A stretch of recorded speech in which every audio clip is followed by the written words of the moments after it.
Coach Norman Black, pinaghahandaan na ang host country na Thailand. Coach Tim Cone, may sinabi sa Gilas, Pilipinas ni Coach Norman Black sa SEA Games. Ilang araw na nga lang ang hinihintay para sa magiging bakbakan ng Gilas, Pilipinas sa SEA Games. At kung matatandaan, hindi pa nagsisimula.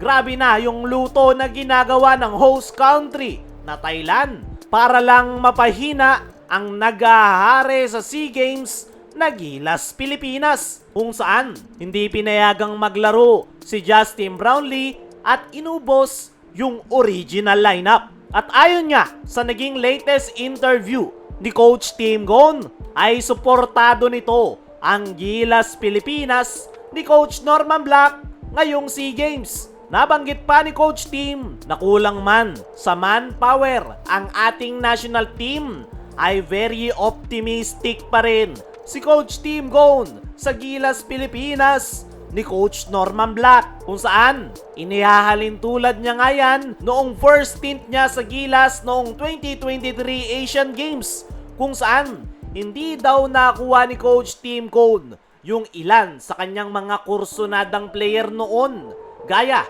ni Calvin Abueva at Terence Romeo, na parehong hindi nabigyan ng clearance ng host country noong Asian Games na China. Kinulang man daw sila sa manpower, ayun nga daw yung kanilang naging motivation, at from down ay nagawa nilang umangat, kung saan tinalo nila yung mga powerhouse team, kabilang na yung host country na China, at tinuldukan nga nila ang 6 na dekadang gold medal drought ng Gilas sa Asian Games. At kumpiyansa nga si Coach Tim na ganyan rin yung mangyayari sa Gilas, Pilipinas ni Coach Norman Black ngayong SEA Games. Gawin lang daw motivation yung panggigipit na ginagawa sa kanila ng Thailand, at magiging maganda ang resulta. Sa ngayon ay nagigilty nga daw si Coach Tim Cone dahil hindi siya yung humahawak ngayon sa Gilas ngayong SEA Games, kahit siya pa yung head coach ng ating national team. Pero masaya nga daw siya dahil si Coach Norman Black ang humahawak sa Gilas, at kumpiyansa na magiging successful ang SEA Games under Coach Norman Black. Sa tingin nga ni Coach Tim Cone ay formidable team pa rin ang lineup ni Coach Norman Black ngayong SEA Games. Marami pa rin daw talented players. Ang talagang problema at kulang lang talaga sa lineup ay isang big man. Para sa akin mga chong, tama yung mga sinabi na yan ni Coach Tim, especially yung kakulangan sa big man position. Meron naman sanang big man si Coach Norman Black, pero nagawan ng paraan ng Thailand na hindi makapaglaro, kung saan pinigilan nilang makapasok ang big man sana ng Gilas na si Poy Eram.